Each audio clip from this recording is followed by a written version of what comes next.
सामने कुछ क्वेश्चंस हैं। इन क्वेश्चंस के आंसर्स मैं आपको इस वीडियो के थ्रू दे रहा हूं। तो अगर आप में से किसी को भी किसी क्वेश्चन को लेकर कोई कंफ्यूजन हो, कुछ डाउट हो, कुछ कहना चाहते हैं, तो आप इस वीडियो को कमेंट में भी लिख सकते हैं। और इस वीडियो के डिस्क्रिप्शन बॉक्स में मैंने अपना नंबर भी लीव किया हुआ है। आप चाहे तो व्हाट्सएप कर सकते हैं और कभी भी कॉल भी कर सकते हैं।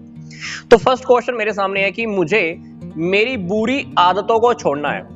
तो बुरी आदतें छोड़ने के लिए होती हैं, हम छोड़ सकते हैं, पर बुरी आदतों को छोड़ने के लिए एक ही बार में कमिटमेंट मत ले लेना कि ये काम मैं कल से नहीं करूंगा।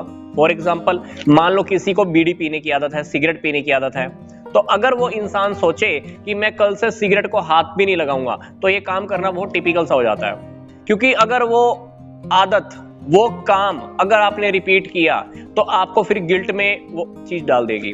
आपको अगर गिल्ट से भी बचना है और बुरी आदत को भी छोड़ना है, तो उस आदत को आप धीरे धीरे छोड़ दीजिए। जैसे अगर बीड़ी पीने की आदत है, सिगरेट पीने की आदत है, तो उस आदत को सुधारने के लिए क्या करो, पहले तो बीड़ी धीरे धीरे दिन में कम कर दो, फिर दिन में एक बार पियो, फिर 2 दिन में एक बार, फिर 3 दिन में एक बार, फिर हफ्ते में एक बार, फिर 10 दिन में एक बार। फिर धीरे धीरे क्या होगा, वो आदत धीरे धीरे छूट जाएगी। तो अगर आपको कोई भी बुरी आदत छोड़ना है, तो बुरी आदत को हमें स्टेप बाय स्टेप और धीरे धीरे छोड़ना होगा। एक ही बारी में कोई भी बुरी आदत नहीं जाती है, ये बात आप समझ लेना। दूसरा क्वेश्चन है कि कुछ बनना है, मुझे कुछ बनना है, कुछ संकल्प शक्ति है आपके अंदर किसी चीज को लेकर। अगर आप टारगेट किए हुए हो, अगर उस टारगेट को लेकर आप फोकस हैं, तो मैं कहूंगा कि डेफिनेटली वो काम आप कर सकते हो, वो काम पूरा हो जाएगा। बस उस काम की ओर चलने के बाद आपको कभी भी अपनी दिशा बदलनी नहीं है। पता चला कि जहां पर आपका लक्ष्य था, जहां पे आपका टारगेट था, आप पहुंचने वाले हो, और वहीं पर किसी ने कुछ बोल दिया और आपने वहीं से ही टर्न ले लिया, जबकि 2 कदम के बाद ही आपको आपका टारगेट मिलने वाला था। अगर आपका टारगेट सही है, सही डायरेक्शन में चल रहे हो, लाइफ में 100% दे रहे हो, तो जो आप बनना चाहते हो, मैं कहता हूं वो बन जाओगे। नेक्स्ट क्वेश्चन है कि प्रश्न याद नहीं रहते हैं, क्वेश्चंस याद नहीं रहते हैं, जॉब मिलेगी या नहीं मिलेगी। डेफिनेटली क्वेश्चंस याद नहीं रहते, तो इसके लिए मैंने आपको पहले भी बताया था कि आपको क्या करना है। पहले mobile management, then mind management, then time management, then study management. ये स्टेप आप कंटिन्यू कीजिए। उसके बाद जो आप लाइफ में याद रखना चाहते हैं, जिस चीज को आप भूलना चाहते हैं, वो सब हो पाएगा। हमारी आज के टाइम में सबसे बड़ी प्रॉब्लम हमारे पास, हमने अपने एक रिश्तेदार को रखा हुआ है, दैट इज मोबाइल। मोबाइल को मैनेज करना सीख जाओ। टाइम दिन में बहुत बच जाता है, उस बचे हुए टाइम में से खुद को टाइम दो, खुद को टाइम दो। योग करना स्टार्ट करो, मेडिटेशन करना स्टार्ट करो, आपकी कंसंट्रेशन पावर इंक्रीज हो जाएगी। जो क्वेश्चंस आपको लगते हैं कि समझ नहीं आते थे, वो क्वेश्चंस समझ में भी आने स्टार्ट हो जाएंगे। अगर आपको लगता है कि याद नहीं रहता है, तो मैं कहूंगा कि आपकी मेमोरी भी इंक्रीज हो जाएगी। यस, याद रहना स्टार्ट हो जाएगा। जॉब मिलेगी या नहीं मिलेगी, जॉब भी मिल जाएगी। अगर आपने ये सब कर लिया, तो डेफिनेटली जो आप जॉब लेना चाहते हो, तो जॉब भी मिल जाएगी। अगला क्वेश्चन है कि हमें जल्दी से जल्दी कुछ याद क्यों नहीं होता। इस क्वेश्चन का आंसर मैंने आपको अभी दे दिया है ना। अगला क्वेश्चन है, कुछ टाइम पहले मेरे भाई की डेथ हो गई है, बट मेरी हर वक्त वही बातें मुझे याद रहती हैं, वही चीजें मेरी मेमोरी में मुझे दिखाई देती है, और मैं कुछ भूल नहीं पा रही हूं। कोई बात नहीं, देखो, इस जीवन में हम आए हैं, ये बात तो फिक्स है कि हर किसी की डेथ होनी है। फिर भी अगर आपको लगता है कि डेथ के बारे में आपको बार बार याद रहता है, या उन मेमोरीज को अगर आप भूल नहीं पा रहे हो, तो मैं आपको सबसे बेस्ट उपाय बोलूंगा। पहला तो मेडिटेशन करना स्टार्ट करो। उससे क्या होता है कि कुछ बेकार की चीजें जो होती है ना, जिन बातों को हम, जिन चीजों को भूलना चाहते हैं, तो वो साफ होनी स्टार्ट होती हैं। दूसरा, जब बेस्ट ऑफ बेस्ट जो उपाय है, वो आपको कहूंगा कि भागवत गीता पढ़ना स्टार्ट करो। फिर भी अगर आपको लगता है कि और जल्दी से फास्ट मेथड फॉलो करना है, तो मैं कहूंगा कि आर्ट ऑफ लिविंग का कोर्स करो। और आर्ट ऑफ लिविंग के अंदर जो एक सेशन होता है, उसके अंदर हम सुदर्शन क्रिया सिखाते हैं। आप सीखने के बाद जब उसकी रेगुलर प्रैक्टिस घर पे करोगे, तो उससे वो सारी चीजें धीरे धीरे साफ होने स्टार्ट हो जाएंगी और मन बैलेंस होना स्टार्ट हो जाएगा। अगला क्वेश्चन है, जो हमारे साथ करे, क्या हमें भी वैसा ही उसके साथ करना चाहिए? क्या हम सेल्फिश बने नहीं? अगर कोई हमारे साथ गलत करता है, तो डेफिनेटली हमको उसके साथ गलत नहीं करना है। फिर अगर हम भी गलत कर रहे हैं, तो फिर तुम्हारे में और उसमें फर्क क्या रह गया? तो मैंने एक बहुत अच्छा वीडियो पहले ही बनाया हुआ है, तो मैंने उस वीडियो का लिंक आपको इसी वीडियो के डिस्क्रिप्शन बॉक्स में दिया है कि अच्छे लोगों के साथ बुरा क्यों होता है, बुरे लोगों के साथ अच्छा क्या होता है, क्या है हमारे कर्मों का रहस्य है, हमारी लाइफ एक यूट्यूब की तरह है, कैसे है। तो मैंने वो वीडियो आपको इस वीडियो के डिस्क्रिप्शन बॉक्स में दिया है, आप वो वीडियो देखिए, आपके लाइफ के कॉन्सेप्ट बिल्कुल क्लियर हो जाएंगे और गड़बड़ करना बंद कर दोगे। अगला क्वेश्चन है, why there is a difference between the girl child and the boy child and why boys are so important for the parents but not for girls। मतलब लोग बॉय और गर्ल्स के अंदर डिफरेंस क्यों करते हैं? मैं कहूंगा कि ये उनकी प्रॉब्लम है, पर ये कॉन्सेप्ट तुम अपने मन में क्रिएट मत करो। आप वीडियो देखने वाले एक लड़का है, लड़की है, बड़े हैं, छोटे हैं, जो भी हैं, मैं कहूंगा कि ये कॉन्सेप्ट आप अपने मन में क्रिएट मत करो। ये कॉन्सेप्ट अगर आपके सामने किसी ने पकड़ के रखा हुआ तो ये कॉन्सेप्ट उसका है, क्योंकि ये सोसाइटी है, हर किसी का एक विचार है। हम लोगों को विचारों को बदल नहीं सकते, हम बदल सकते हैं तो खुद के विचारों को, हम चेंज कर सकते हैं कि खुद की मनोस्थिति को, है ना। तो वो सामने वाले का विचार है, वो सामने वाले की प्रॉब्लम है। अगर किसी के लिए लड़की ज्यादा इंपॉर्टेंट है तो वो भी उसका ऑप्शन, अगर किसी के लिए बॉयज ज्यादा इंपॉर्टेंट है तो वो भी उसका ऑप्शन है। पर आप अपने मन को शांत रखो, आपको डिफरेंस क्रिएट नहीं करना है। व्हाई पीपल जज मी बाय माई फेस, लोग मेरे फेस से ही मुझे जज क्यों करते हैं, ये उनका इशू है। पर आप खुश रहो, आप बस अपने चेहरे पे स्माइल रखो। लोग आपके बारे में क्या सोचते हैं, क्या नहीं सोचते हैं, वो उनका इशू है। लोग तो पता नहीं क्या क्या सोचते हैं, लोग तो तब भी सोचते हैं जब आप कुछ नहीं करते हो, और लोग तब भी सोचते हैं जब आप कुछ करना स्टार्ट करते हो। अगर आपकी नौकरी मिल जाती है, लोग तब भी बोलते हैं, नौकरी आपको नहीं मिलती है, लोग तब भी बोलते हैं। कुछ अच्छा करते हो, लोग तब भी बोलते हैं, कुछ अच्छा नहीं करते हो, लोग तब भी बोलते हैं। बच्चा घर में खाली बैठा है, तब भी पड़ोसी आकर ताना देते हैं कि आपका बच्चे को नौकरी नहीं मिला, घर बैठा हुआ है। और उसी बच्चे की नौकरी लग जाए, वही बच्चा कहीं शहर में बाहर रहना स्टार्ट कर जाए, तो वही पड़ोसी फिर से ताना देते हैं कि आपका बेटा तो आपको छोड़कर बाहर रहने लग गया। तो लोगों का सोच लोगों पे रहने दो, क्योंकि उस दुनिया में सबसे बड़ा रोग क्या है, क्या कहेंगे लोग। एक बार करके देखना ऐसा, सबसे बड़ा रोग क्या कहेंगे लोग। तो लोग कुछ नहीं कहते हैं, जब हम मरते हैं तो लोग सिर्फ एक ही बात बोलते हैं, राम नाम सत्य है। यस, राम नाम सत्य है। हम पूरी जिंदगी चिंता करते हैं, चार लोग क्या कहेंगे, ये लोग मेरे बारे में क्या कहेंगे। ये लोग तुम्हारे मरने के बाद भी यही बोलेंगे, राम नाम सत्य है ना। तो अगर तुम्हारा लक्ष्य अच्छा है, टारगेट अच्छा है, तो जो तुम अचीव करना चाहते हो वो करते जाओ। अगर लोग तुम्हारे फेस से तुम्हें जज करते हैं तो वो उनकी समस्या है। तुम अपने आप में ठीक हो ना, तुमको पता है ना कि तुम्हारा लक्ष्य है, तुम अपनी लाइफ को अच्छे से एंजॉय कर रहे हो, देन गो अहेड। लोगों की इतना चिंता मत करो, क्योंकि उनको खुद की भी चिंता नहीं है अभी। पढ़ने के बाद भूल क्यों जाते हैं, ये क्वेश्चन का आंसर मैंने आपको पहले भी दे दिया है। स्टडी करने का टाइम कैसे बनाएं? स्टडी करने का एक टाइम टेबल मैंने पहले से बनाया हुआ है, तो अगर आप कमेंट बॉक्स में या मुझे व्हाट्सएप पे लीव कीजिए, मैं आपको स्टडी का टाइम टेबल भी सेंड कर दूंगा। बहुत अच्छा टाइम टेबल है, उसमें आप दिन में 10 या 12 घंटे स्टडी करने के निकाल सकते हैं। अगला क्वेश्चन है, स्टडी के ऊपर प्रॉपर कंसंट्रेशन नहीं हो पाता, सब प्रॉब्लम सामने आ जाती हैं और फिर वही माइंड में घूमना स्टार्ट हो जाता है। मैं आपको फिर कह रहा हूं, योग को टाइम दो, योगा करना स्टार्ट करो, है ना। थोड़ा मोबाइल को बैलेंस कर लो, वही पहले वाली बातें फिर से, माइंड मैनेजमेंट, स्टडी मैनेजमेंट, है ना। टाइम टेबल बनाओ, मोबाइल यूज करने का टाइम फिक्स कर लो। हमारा लाइफ में क्या होता है ना, मोबाइल को यूज करने का टाइम नहीं होता है, सारा दिन यूज करने में लगे रहते हैं। सर, जब पढ़ने के लिए बैठते हैं तो हमारा ध्यान थोड़ी देर बुक में होता है और हमारा थोड़ा सा ध्यान बुक में नहीं रहता। अनेक तरह के विचार आते हैं, तो ऐसा क्यों होता है सर? क्योंकि हम सब कुछ चीजों को ज्यादा टाइम दे रहे हैं ना, मोबाइल से वगैरह। तो जब मोबाइल से फिर हटकर बैठते हैं, फिर गप्पों से हटकर बैठते हैं, है ना, बातें ज्यादा करते रहते हैं, फिर उन चीजों से हटकर बैठते हैं तो वही बातें याद आती हैं। टीवी ज्यादा देखते हैं, फिर स्टडी करने बैठते हैं, फिर टीवी वाली चीजें ज्यादा याद आती हैं। आप लोगों को सरप्राइज होगा कि जब हम एक मूवी देखते हैं, सिर्फ एक मूवी का एग्जांपल दे रहा हूं, जब हम एक मूवी देखते हैं तो उस एक मूवी को दिमाग से निकालने में कम से कम 19 बार का प्रॉपर मेडिटेशन चाहिए आपको। 19 या 20 बार आपको प्रॉपर मेडिटेशन करना पड़ता है, देन उस मूवी के इंप्रेशंस आपके माइंड में से खत्म होते हैं। अब आप ये सोचकर देखो कि एक बुक को स्टडी करने से पहले, एक टॉपिक को स्टडी करने से पहले हमने अपने दिमाग के अंदर कौन कौन सी गंदगी घुसेड़ रखी है। मोबाइल की लगा लो, टीवी की लगा लो, गप्पों की लगा लो, नेगेटिविटी की लगा लो, लोगों की चुगली करने की लगा लो, निंदा करने की लगा लो, व्हाटएवर जो भी है। अब स्टडी करने बैठोगे तो ये सारा का सारा गंद बीच में आने ही वाला है। ये सारा गंद साइड में कर दो, स्टडी प्रॉपर होनी स्टार्ट हो जाएगी, जो चाहिए वो मिलेगा, कंसंट्रेशन चाहिए मिलेगा, फोकस मिलेगा, टॉपिक याद रहेंगे। पर ये जो टिप्स मैं तुमको दे रहा हूं ना, करने पड़ेंगे, ऐसे बातें सुनने से काम नहीं चलने वाला है।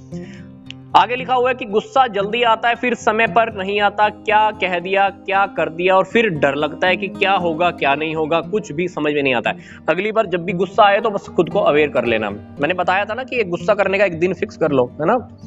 कुछ भी पढ़ाई में जल्दी से याद नहीं रहता और लंबे समय तक जल्दी भूल भी जाते हैं, ये भी मैंने तुमको पहले से बता दिया ना। कॉन्सेंट्रेट करने के लिए क्या करना है, योग करो, प्राणायाम करो, मोबाइल को लीव करो। कभी कभी हम किसी को कुछ सुना देते हैं, गुस्सा कर देते हैं और बाद में बुरा लगता है उस बात का, तो क्या करें। अरे पहले नंबर तो गुस्सा करते हुए अवेयर रहो, गुस्सा हो रहा है। अगर आपको लगता है कि गलती होगी तो उससे जाके माफी मांग लो। कभी कभी तो हमारे अंदर हमारा अहम बढ़ जाता है, अहंकार बढ़ जाता है, मैं ही क्यों माफी मांगू, सामने वाले की गलती थी। गलती चाहे किसी ने की हो, आप जाकर माफी मांगो, बात खत्म हो जाती है। नहीं तो कभी कभी जब गैप जब बढ़ना स्टार्ट होता है ना, जब बात बंद हो जाती है, और जब बात बंद होने के बाद गैप बढ़ता है, उसके बाद समस्या ज्यादा खड़ी हो जाती है। तो गैप को इंक्रीज नहीं करना है, उसी वक्त माफी मांगो, बात को खत्म करो और आगे बढ़ो। क्योंकि जब भी हम किसी से बात बंद करते हैं ना, गुस्सा होकर या कुछ गड़बड़ कर कर, उस वक्त आपने ध्यान दिया है मन बहुत ज्यादा चल रहा होता है। तो बात बंद करने का फायदा क्या है। बात बंद करने का तो फायदा तब होना चाहिए था ना कि हमारा मन शांत रहे। हमारा मन तो शांत रहता नहीं है, हमारा मन बहुत ज्यादा चल रहा होता है। तो बात बंद करने का फायदा क्या है, क्यों किसी से ऐसे लड़ाई करते हैं ना। आगे लिखो, गुस्सा को कंट्रोल कैसे करें। ध्यान करो, मेडिटेशन करो, योग करो, खुद को तपाओ, नाचो, डांस करो, बॉडी थोड़ी थकेगी तो थोड़ा कंट्रोल होना स्टार्ट हो जाता है। How to control your angerness and jealousness, these all are the distorted form of the love. जब हम किसी से प्रेम करते हैं तो डेफिनेटली वहां पर गुस्सा भी आता है, जेलस भी आता है। नहीं तो सड़क पर चलते चलते किसी इंसान से हम क्या गुस्सा या उससे ईर्ष्या, जेलस करते हैं क्या, नहीं करते ना। तो जहां जहां प्रेम है तो उसका विकृत रूप डिस्टॉर्टेड फॉर्म जेलस भी है, एंगर भी है। बट जब तुम अवेयर हो जाते हो ना कि मुझे गुस्सा आ रहा है, मैं जेलस कर रहा हूं, तब सही होना भी स्टार्ट हो जाता है ना। इतनी अवेयरनेस ही काफी है। How to concentrate on your studies, ये तुमको मैंने बता दिया, स्टडीज पे कॉन्सेंट्रेट कैसे करें। हाँ, बहुत important question, how to control your emotions. मतलब स्पेशली रोने की बात लिखी हुई है कि जब भी मैं किसी से बात करती हूं तो मुझे रोने का मन करता है। अगर आपको इमोशनली स्ट्रांग होना है तो मैं कहूंगा कि आर्ट ऑफ लिविंग का सुदर्शन क्रिया द बेस्ट उपाय है, द बेस्ट सॉल्यूशन है। सुदर्शन क्रिया ऐसी प्रक्रिया है जो आपको फिजिकली, मेंटली, इमोशनली सब एंगल से आपको स्ट्रॉन्ग करनी स्टार्ट करती है। स्पेशली मैंने देखा है लोगों को कि इमोशनली बहुत ज्यादा बैलेंस हो जाते हैं। तो सुदर्शन क्रिया सीख लीजिए, इमोशनली आपका बैलेंस होना स्टार्ट हो जाएगा, है ना। नहीं सीखे हैं, फिर आपको रोने का मन कर रहा है तो रो के कभी कभी अपना मन खाली भी कर लेना चाहिए, खुद को हल्का कर लेना चाहिए। आगे है, why my life is so difficult. अरे लाइफ तो सबकी डिफिकल्ट होती है ना। कहते हैं कि जब लाइफ में गुरु नहीं होते हैं ना तो जीवन एक संघर्ष होता है।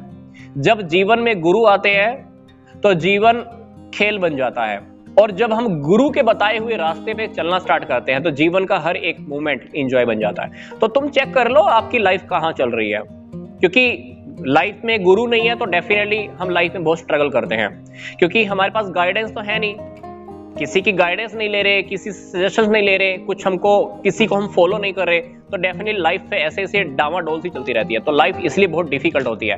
पर लाइफ में कोई एक ऐसा इंसान, एक ऐसा गुरु होना चाहिए जो तुमको टाइम टाइम पर गाइड करे, जिसकी गाइडेंस तुम लेते रहो, ताकि तुम्हारी लाइफ ज्यादा इजी हो जाती है। घर में जब कोई ताला खराब होता है, ताले की चाबी घूम जाती है, तो क्या चाबी ढूंढने जाते हैं ना वो जल्दी से, क्यों, ताकि ताला खोल दे। क्या लाइफ में कभी ऐसे किसी को पकड़ा, क्या समस्या आने पर किसी ऐसे व्यक्ति को पकड़ो जो तुम्हारी समस्या को कम कर सके, खत्म कर सके। पर कभी कभी क्या होता है, समस्याएं आई और हम ऐसे व्यक्ति से शेयर करते हैं जिसकी लाइफ में ऑलरेडी पहले से समस्याएं होती हैं। तो अपनी प्रॉब्लम्स को ऐसे इंसान के साथ शेयर करो जो तुम्हारी प्रॉब्लम्स को सोल्व कर सके। नहीं तो हम ऑलरेडी इमोशनल बैठे होते हैं, हमने किसी को जाकर अपनी प्रॉब्लम्स बताई, वो बेचारी वो सामने वाला भी बेचारा और इमोशनल डाउन हो जाता है। तो किसी के साथ भी प्रॉब्लम शेयर करने से पहले देख लो सामने वाले के अंदर इतनी एबिलिटी है क्या कि आपकी प्रॉब्लम को सोल्व कर पाए। पता चले कि तुम तो दुखी हो ही और आपकी बातें सुनकर वो भी दुखी हो गया। तो लाइफ में कुछ देखो, कुछ भी शेयर करने से पहले, बात करने से पहले, है ना। लाइफ में सब चलता रहता है। मेरी जिंदगी में वो लोग क्यों आते हैं जो मैं नहीं चाहती हूँ, क्योंकि तुम चाहती ही वो हो जो नहीं आना चाहते। क्योंकि मैंने तुमको बताया था कि एक लॉ ऑफ अट्रैक्शन होता है, आकर्षण का सिद्धांत। हम जो सोचते हैं वो हमारी तरफ आकर्षित होता है। वो वस्तु हो सकता है, व्यक्ति हो सकता है, परिस्थिति भी हो सकती है। तो तुम देखो तुम्हारी सोच क्या है, अपने विचारों को एनालिसिस करने स्टार्ट करो। कहीं नेगेटिव लोगों को ही तो अट्रैक्ट कर रहे, नेगेटिव लोगों को अट्रैक्ट कर रहे हो अपनी ओर, तो डेफिनेटली नेगेटिव लोग ही तुम्हारी लाइफ में आएंगे। फिर हो सकता है कि तुम्हारा मिस यूज भी हो, और हो सकता है कि टाइम से चले भी जाएं, टाइम से पहले भी चले जाएं। तो देख लो लाइफ में क्या कर रहे हो, है ना। मेरी जिंदगी में खुशी क्यों नहीं है? क्योंकि तुम हमेशा अपने लिए सोचते रहते हो। जब दूसरों के लिए कुछ करना स्टार्ट करते हैं, जब सोसाइटी के लिए कुछ करना स्टार्ट करते हैं, तो डेफिनेटली हम खुश रहना स्टार्ट हो जाते हैं। तो अपने लिए हमेशा हमेशा हमेशा खुद के लिए सोचना बंद करो। बाहर देखो, तुमसे भी ज्यादा दुखी लोग पड़े हुए हैं। जब हम दूसरों के दुखों को देखते हैं ना, तो हमारा दुख हमें बहुत छोटा नजर आता है। तो इसलिए बाहर निकलो, समाज की सेवा करो, स्लम्स एरिया में जाओ, गरीब लोगों के बीच में जाओ, उन लोगों के पास जाओ जो झोपड़पट्टी में रहते हैं, है ना, खाना खाने को नहीं मिलता है। फिर तुमको दिखेगा कि मेरा दुख तो बहुत छोटा है उनके सामने। तो दुख दूर करने का पहला उपाय, सिर्फ अपने लिए सोचना बंद करो। दूसरा सोल्यूशन क्या है? दूसरों के लिए कुछ करना स्टार्ट करो, तो अपना दुख छोटा नजर आएगा। आगे है, बॉयफ्रेंड की शादी अगर किसी और से हो जाए तो क्या करें? अगर हो जाए तो हो जाए, तुम क्या कर भी क्या सकते हो? लड़ाई करोगे क्या? रिश्ता तोड़वाओगे सामने वाले का? हो गया तो हो गया किसी का शादी। स्टडी करने के लिए टाइम कम है, जॉब जल्दी चाहिए। स्टडी करने के लिए टाइम कम नहीं है, स्टडी करने के लिए टाइम बहुत होता है। मोबाइल यूज करने के लिए टाइम ज्यादा है ना। मोबाइल यूज करने का टाइम कम कर लो, स्टडी का टाइम अपने आप निकल कर आएगा। टाइम बहुत होता है दिन के अंदर। अभी भी दिन के अंदर से अगर तुम 10-12 घंटे पढ़ाई के लिए निकालोगे, महीना अगर एग्जाम को रखे हो, तो डेफिनेटली 120 घंटे के अंदर तुम्हारी बुक कंप्लीट हो सकती है। करना चाहो तो बहुत कुछ कर सकते हो। टाइम स्टडी के लिए कम नहीं है, पर विचार बहुत चलते हैं ना, तो विचारों को बैलेंस करो, माइंड को मैनेज करो, मोबाइल को मैनेज करो, सब हो जाएगा। क्या मेरी जिंदगी में जो मेरा उद्देश्य है एक फिजिक्स लेक्चर बनने का, क्या मैं उसे हासिल कर पाऊंगी? और जो मेरे पेरेंट्स मुझसे एक्सपेक्टेशंस रखते हैं, क्या मैं उन्हें पूरा कर सकूंगी? उनके चेहरे पे जो मुस्कान ला सकूंगी जो वो मुझसे चाहते हैं? हाँ, डेफिनेटली। अगर तुमको ये पता है ना कि तुम्हारे पेरेंट्स तुमसे क्या चाहते हैं, डेफिनेटली तुम वो काम कर सकते हो। क्योंकि पेरेंट्स क्या चाहते हैं? हम खुश रहें, और हम भी क्या चाहते हैं? खुश रहें। तो दोनों चाहते तो सेम ही है, खुश रहें। तो डेफिनेटली जो पेरेंट्स चाहते हो तुम कर सकते हो, क्योंकि पेरेंट्स रियलिटी में हमको ही अपना अस्तित्व मानकर चलते हैं, है ना। तो जो तुम्हारा टारगेट है वो तुम अचीव कर सकते हो, पर देख लो बीच में प्रॉब्लम्स क्या क्या आ रही हैं। अपनी नेगेटिव चीजों को लाइफ में से हटाओ, डायरी पे लिखो क्या क्या चीजें तुमको लाइफ में छोड़नी है। कुछ प्रॉब्लम्स बीच में ऐसी होती हैं जिनको हम फोकस करके बैठे होते हैं, कुछ चीजें छोड़ने लायक होती है, छोड़ दो, आगे बढ़ो। लोग विश्वास क्यों तोड़ते हैं? तुमको लगता है लोग विश्वास तोड़ते हैं? सामने वाला इंसान वो करता है जो उसके लिए अच्छा होता है। हमने भी तो लाइफ में वही किया ना जो हमारे लिए अच्छा है। यदि सामने वाला भी वही करता है जो सामने वाले के लिए अच्छा है, तो तुम भी वो करो जो तुम्हारे लिए अच्छा है। पर इसका मतलब ये नहीं है कि गड़बड़ करना है। गड़बड़ करने की बात नहीं कर रहा हूं, ठीक है ना। तो भगवान श्री कृष्ण ने भी अर्जुन को कुछ गड़बड़ करने के लिए नहीं बोला था कि दुर्योधन गड़बड़ कर रहा है तू भी गड़बड़ कर। नहीं, गड़बड़ करने की बात नहीं कर रहा हूं। सिर्फ अगर लोग गड़बड़ कर रहे हैं तो तुमको वैसा नहीं बनना है। वो विश्वास तोड़ना वो उनका इशू है, उनका कर्म है, वो कर्म का रिजल्ट उनको मिलेगा। अगर तुम्हारे साथ कोई गड़बड़ करता है तो उसका रिजल्ट तुमको मिलेगा, बस तुम वेट करो। पर तुमको बदला नहीं लेना है ना, रिवेंज नहीं लेना है। सभी मुझे गलत क्यों समझते हैं? अगर तुम्हें लगता है कि तुम ठीक हो, अगर तुम्हें लगता है कि तुम ठीक हो, तो वो उनकी समस्या है कि वो तुम्हें गलत समझते हैं। तो उनकी समस्या के साथ उनको जी लेने दो। तो तुम अपनी समस्या मत बनाओ उसको। अगर तुम्हें कोई गलत समझता है तो ये उसकी समस्या है, तो उसकी समस्या के साथ उसको जी लेने दो, उसको तुम्हारी समस्या मत बनाओ।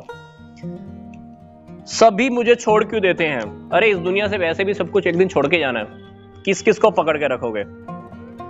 इंग्लिश लैंग्वेज में कमांड बनाने में प्रॉब्लम आती है। डेली प्रैक्टिस करनी पड़ेगी कमिटमेंट के साथ। जब भी हमें कोई काम करना होता है ना, तो हमें उसकी कमिटमेंट बनानी पड़ती है। काम करना स्टार्ट करो, 3 दिन के अंदर कोई काम जब हम लगातार करते हैं 3 दिन, मतलब 1 घंटा या 2 घंटा डेली की प्रैक्टिस की, तो 3 दिन के बाद क्या होती है, हमारे अंदर इच्छा पैदा होती है, वो काम करने की डिजायर पैदा होती है। 18 दिन 18 डेज जब वो काम हम लगातार करते हैं तो वो काम करने की हमारी आदत डल जाती है। जब 48 डेज 48 दिन वो काम जब हम लगातार करते हैं तो वो काम करने का हमारे भीतर एक संस्कार जागृत होता है। इसलिए जब तक संस्कार जागृत ना हो जाए, जब तक संस्कार जागृत ना हो जाए, वो काम आप डेली करते जाओ, वो काम आपका होना स्टार्ट हो जाएगा, आदत भी डल जाएगी। इंग्लिश में कमांड चाहिए या किसी और सब्जेक्ट में कमांड चाहिए, आपका डेफिनेटली हो जाएगा। लोगों को मेडिटेशंस में प्रॉब्लम्स क्यों आती है? क्योंकि रेगुलर टाइम नहीं देते हैं। 2 दिन किया, तीसरे दिन नहीं किया, 4 दिन किया, फिर 2 दिन नहीं किया, वो संस्कार जागृत तो हो ही नहीं रहा। पेरेंट्स अपने बच्चे को ब्रश करना तब तक सिखाते हैं जब तक उस बच्चे की आदत नहीं डल जाती। जब उस बच्चे की आदत डल जाती है ना ब्रश करने की, तो डेफिनेटली वो संस्कार उससे अपने आप ब्रश कराता है। तो उस सुबह उठते ही उस बच्चे को पता होता है कि मुझे ब्रश करना है। यस और नो? यस। तो यही आदत तुमको डालनी है। रेगुलर रूटीन में अपने आप को टाइम से बांधना पड़ेगा कि इस से इस टाइम तक मुझे ये स्टडी करना है। फिर भी अगर आपको लगता है कि पब्लिक फेस नहीं कर पाते हो, इंग्लिश बोलने में हेजिटेशन है, मैं कहूंगा एक मिरर के सामने जाओ, एक शीशे के सामने जाओ और खुद के फेस को देखकर इंग्लिश बोलो, फिर इंग्लिश में भी कमांड आ जाएगी। क्लियरली हर चीज को एक्सप्लेन करने में प्रॉब्लम आती है, मतलब हर चीज को क्लियर एक्सप्लेन करने में प्रॉब्लम आती है, ये अगला क्वेश्चन है। मैं आप सभी को एक ही बात कहना चाहूंगा, जब भी आप स्टडी करते हो ये सोचकर स्टडी करना स्टार्ट करो कि अगर ये टॉपिक मुझे किसी को पढ़ाना पड़ जाए, ये टॉपिक अगर मुझे किसी को टीच करना पड़ जाए, तो मैं ये टीच कैसे करूंगा या कैसे करूंगी। अगर आपने ये दिमाग में बिठा लिया ना, तो मैं कहूंगा कि वो टॉपिक आपको और भी ज्यादा समझ में आने वाला है, उस टॉपिक की गहराई में जाने वाले हो। तो आगे से जब भी आप स्टडी करो, हमेशा ये सोचकर स्टडी करो कि अगर ये टॉपिक मुझे किसी को टीच करना पड़ जाए, पढ़ाना पड़ जाए, तो क्या होगा। यही सोच आपको उस टॉपिक की गहराई में लेके जाएगी और उसके बाद एक्सप्लेन करना बहुत आसान है। पर ये एक्सपेरिमेंट आपको अपने आप करके देखना पड़ेगा, क्योंकि एक्सपेरिमेंट मैंने अपनी लाइफ में किया है, तो एक्सप्लेन मैं कर पाता हूं। आगे है हमारा उद्देश्य कैसे बनना चाहिए। अगर हम सोचते हैं कि टीचर बनना ठीक है, तो कोई कहता है कि ये ठीक नहीं है। फिर सोचते हैं कि बैंकर बनना है, तो फिर कहते हैं कि आसान नहीं है। तुमको जो बनना है वो बनो, लोगों की बातों में मत आओ। लोग हमेशा तुमसे वो कहते हैं जो उनको मुश्किल लगता है। तुम ये सोचो कि तुम्हारे लिए क्या मुश्किल नहीं है, तुम्हारे लिए सब आसान है। बस तुमको यहां से कमिटमेंट रखनी है खुद के साथ कि ये बनना है तो बनना है। बीच में लोग क्या बोलते हैं वो उनकी प्रॉब्लम है, उन पर छोड़ दो। तुम लेक्चर बन गए, तुम लेक्चरर बन गए, लोगों के लिए तुमको बैंकर बनना था, लोग फिर भी बोलेंगे। तुम बैंकर बन गए, फिर तुमको कोई कहेगा कि टीचर बनना था, फिर क्या करोगे, अपनी लाइन चेंज करोगे? नहीं, तुमको जो बनना है, जो तुम्हारा टारगेट है, तुम उस टारगेट के पीछे हाथ धोकर नहीं, नहा धोकर लग जाओ। वो टारगेट तुम्हें 100% मिलने वाला है। Go ahead, all the best. अगला क्वेश्चन क्या है, हम पढ़ने के बाद भी प्रश्नों को, क्वेश्चंस को याद नहीं रख पाते हैं। किसी भी व्यक्ति के घमंड को दूर करना हो तो 2 क्वेश्चंस हैं यहाँ पर। प्रश्नों को, क्वेश्चंस को पढ़ने के बाद भी याद नहीं रख पाते, ये बात तो मैंने आपको पहले ही बता दिया। स्टडी के लिए इंप्रूवमेंट कैसे करना है बहुत सारी बातें बता चुका हूं। आगे क्या है, अगर हमने किसी व्यक्ति के घमंड को तोड़ना हो तो, दूर करना हो तो वो हो जाएगा दूर। पहले तुम अपना घमंड दूर करो कि हम उसका घमंड दूर कर सकते हैं। वो अपना घमंड खुद ही दूर कर सकता है, तुम उसका घमंड नहीं दूर कर सकते हो। तुम दौड़ोगे तो उस व्यक्ति के साथ हो सकता है कि तुम्हारा रिलेशनशिप ब्रेक हो जाए, रिलेशन ही ब्रेक हो जाए, है ना।